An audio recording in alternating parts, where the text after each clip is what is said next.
2024 లేదా 25లో డిగ్రీ లేదా బీటెక్ చదివారా? సాఫ్ట్వేర్ జాబ్ కోసం ఎదురు చూస్తున్నారా? అయితే కోడ్ జ్ఞాన్ 100 డేస్ కోర్సులో చేరండి, జాబ్ సాధించండి. సుమన్ టీవీ వీక్షకులందరికీ నమస్కారం. చట్టాలకు సంబంధించిన అవగాహన కల్పించడానికి మనతో ఉన్నారు శ్రీనివాస్ చౌహాన్ గారు. నమస్కారం శ్రీనివాస్ గారు. నమస్తే మేడం. శ్రీనివాస్ గారు, మామూలుగా కొందరు ఏంటంటే గిఫ్ట్లు అంటూ ఏదన్నా సందర్భాలను బట్టి ఇస్తూ ఉంటారు. అదేవిధంగా మన పెద్దవాళ్ళు లేకపోతే మనకి సంబంధించిన ఎవరైనా కానీ గిఫ్ట్ డీడ్ అని చెప్పి కూడా ఇస్తూ ఉంటారు. ఒక ల్యాండ్స్ కావచ్చు, ఏదైనా గిఫ్ట్ డీడ్ అంటే ఎట్లా ఉంటుంది, ఆ పరిధి ఏంటి, అసలు గిఫ్ట్ డీడ్ చేయాలంటే ఏం చేయాలి, ఎలా ఉంటుంది, ఏ చట్ట ప్రకారం అనేది జరుగుతుంది తెలియజేస్తారా?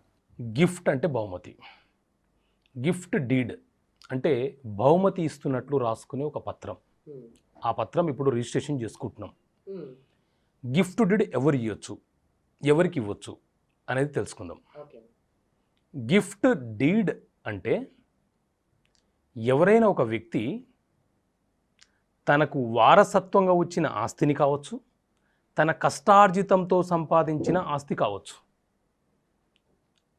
ఎవరికి వీలునామా రాయకుండా ఉంటే ఆ ఆస్తిని ఎవరికైనా అతను బహుమతిగా ఇచ్చే అవకాశం అతనికి ఉంటుంది. ఈ బహుమతిగా ఇస్తున్నటువంటి వ్యక్తిని మనము డోనర్ అని అంటాం. ఎవరికైతే ఇస్తున్నామో వాళ్ళను మనము డోనీ అని అంటాం. ఇక్కడ బహుమతి ఇచ్చే వ్యక్తి తీసుకునే వ్యక్తి నుంచి ఎలాంటి రుసుము తీసుకోకూడదు. తాను ఇష్టపూర్వకంగా ఏదైనా ఆస్తి మీద తనకు హక్కులుంటే ఆ ఆస్తిని అతను బహుమతిగా మరొక వ్యక్తికి ఇస్తున్నాడని అర్థం. కానీ ఆ వ్యక్తి నుంచి ఎలాంటి రుసుము పొందకూడదు. ఇది గిఫ్ట్ కాబట్టి అంటే బహుమతిగా ఇచ్చేస్తున్నాడు. కొన్ని మినహాయింపులు ఉన్నాయి. ప్రభుత్వానికి సంబంధించిన భూములు గిఫ్ట్ డీడ్ చేయడానికి అవకాశం లేదు.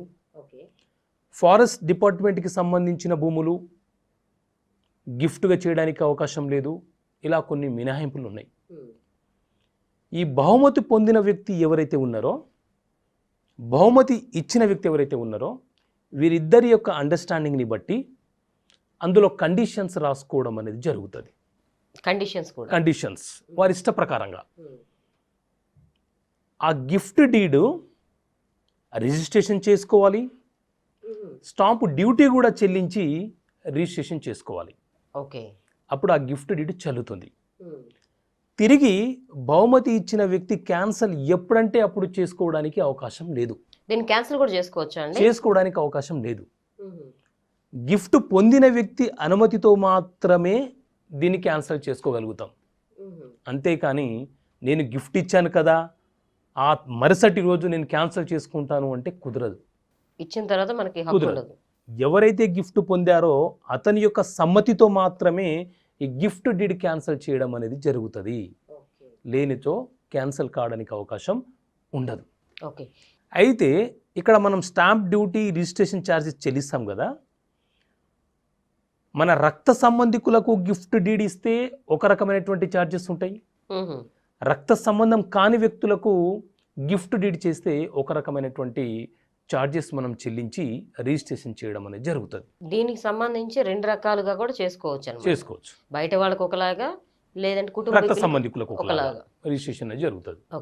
గిఫ్ట్ డీడ్ అనేది ఒకవేళ మామూలుగా మీరు అన్నట్లు రిజిస్ట్రేషన్ కాకపోతే, నార్మల్ గా రాసి ఇచ్చిన తర్వాత రిజిస్ట్రేషన్ కాకపోతే అప్పుడు ఏంటండి పరిస్థితి?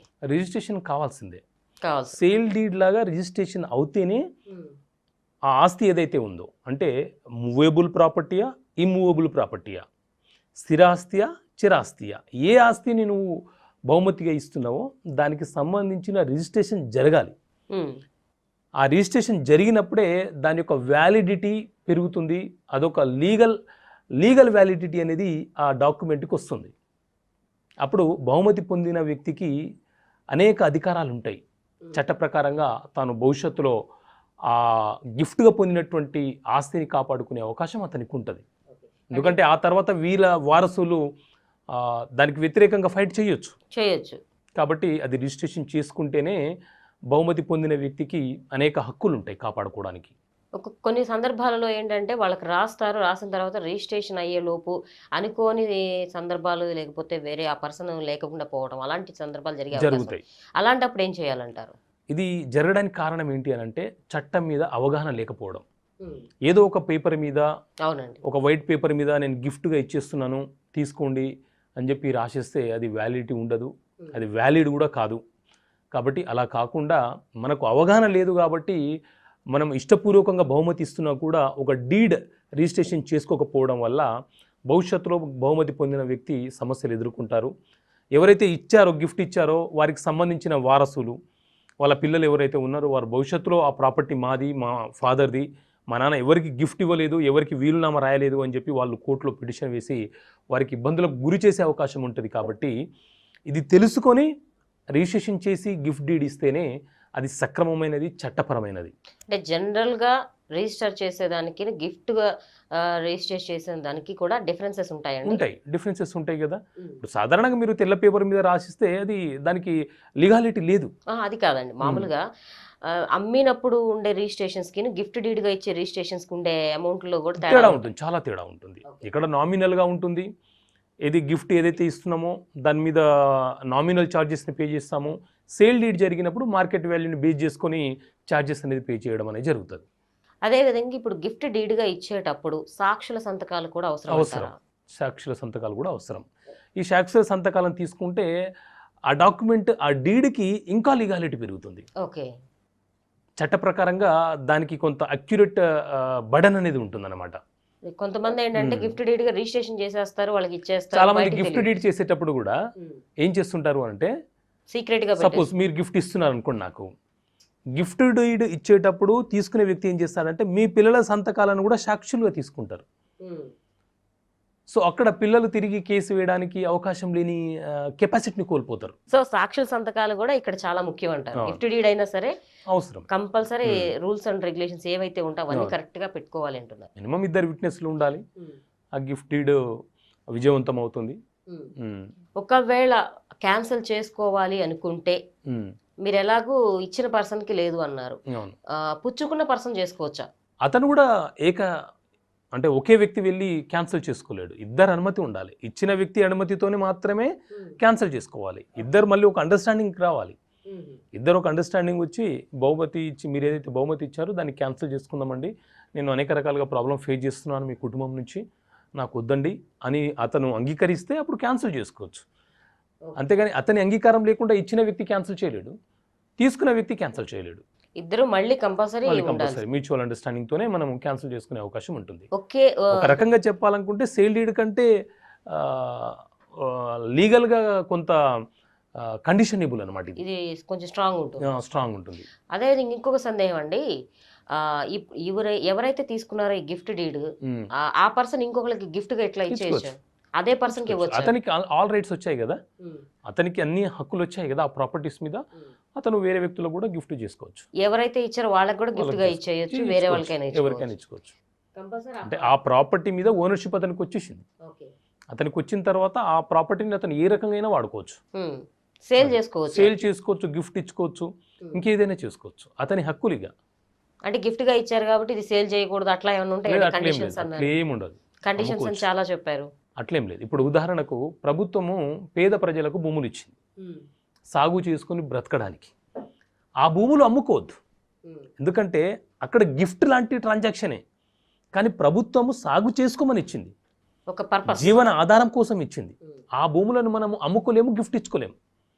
కానీ ఇక్కడ ప్రైవేట్ పర్సన్స్ మధ్య జరిగినటువంటి ట్రాన్సాక్షన్ ఇది, ఓనర్షిప్ అనేది ట్రాన్స్ఫర్ అవుతుంది అక్కడ. ఇక్కడ ఏం జరుగుతుందంటే ప్రైవేట్ వ్యక్తుల మధ్య ఓనర్షిప్ అనేది ట్రాన్స్ఫర్ అవుతుంది. కాబట్టి ఆ వ్యక్తి, బహుమతి పొందిన వ్యక్తి ఏదైనా చేసుకోవచ్చు. కానీ ప్రభుత్వానికి సంబంధించిన ల్యాండ్ విషయంలో అలా ఉండదు. అదే ప్రభుత్వం ఇచ్చిన భూములను కూడా మీరు గిఫ్ట్ ఇవ్వలేరు, ఇవ్వడానికి అవకాశం లేదు. వారసత్వంగా మీరు అనుభవించండి, మీ జీవన ఆధారం కోసం దాన్ని ఉపయోగించుకోండి, ఆ తర్వాత మీ పిల్లలకు ఇవ్వండి అని మాత్రమే ఉంది. ఇంకొక సందేహం అండి, ఇప్పుడు గిఫ్ట్ తీసుకున్న పర్సన్, ఆ గిఫ్ట్ డీడ్గా ఉన్న ఆ ప్రాపర్టీ ఏదైతే ఉంటుందో అవన్నీ వాళ్ళ తదనంతరం ఎవరికి చెందుతాయి? వారి వారసులకు చెందుతాయి. వారి వారసులకి. అంటే ఒకవేళ వాళ్ళ ఏజ్ అయిపోయి వాళ్ళ ఉన్నప్పుడు వాళ్ళ వారసులకి కంపల్సరీ అది అందుకుంటారు.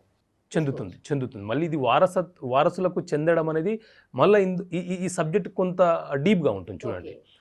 ఒకవేళ మీరు మీ ప్రాపర్టీ ఏదైతే ఉందో కష్టార్జితంతో సంపాదించింది అయితే మీ ఇష్టం, మీరు గిఫ్ట్ ఇచ్చుకోవచ్చు, అమ్ముకోవచ్చు, మీ ఇష్టం. అదే వారసత్వంగా వచ్చిన ప్రాపర్టీ ఉందనుకోండి, వారసత్వంగా వచ్చిన ప్రాపర్టీ మీ పిల్లలు మేజర్లు ఉన్నప్పుడు మీకు అమ్ముకునే అవకాశం లేదు, వారి అనుమతి కూడా తీసుకోవాలి. ఎందుకంటే వారసత్వంగా వచ్చిన ప్రాపర్టీలో వాటాదారులు వాళ్ళు, పిల్లలు కూడా వాటాదారులు. అదే మీ కష్టార్జితంతో సంపాదించిన ప్రాపర్టీ ఉంది, అది మీరు ఎవరికైనా బహుమతిగా ఇచ్చుకోవచ్చు, మీ పిల్లలకే చెందాలని లేదు. మీరు ఎవరి పేరు మీదైనా వీలునామా రాసుకోవచ్చు. మీరు ఎవరి పేరు మీద అయితే వీలునామా రాశారో అది వారికే చెందుతుంది. సో ఈ డిఫరెంట్ ట్రాన్సాక్షన్స్ని బట్టి ఆస్తి ఎవరికి చెందుతుంది అనేది మనం చెప్పవచ్చు. అక్కడున్న సిచ్యువేషన్స్ని బట్టి అక్కడ వాళ్ళు రాసుకున్న ఏవైతే రాస్తారో ఆ విధానాలను అన్ని చెక్ చేసి కానీ మీరు ఏ విషయాలని చెప్పవచ్చు. థ్యాంక్ యూ సో మచ్ అండి. విన్నారు కదండి, గిఫ్ట్ డీడ్కి సంబంధించిన సమగ్రమైన సమాచారం మనకి శ్రీనివాస్ చౌహాన్ గారు ఇచ్చారు కదా. ఈ వీడియో కూడా మీకు నచ్చుతుందని ఆశిస్తూ మళ్ళీ చట్టాలకు సంబంధించిన అంశాలతో కూడిన వీడియోలతో మీ ముందుంటాను. నమస్తే.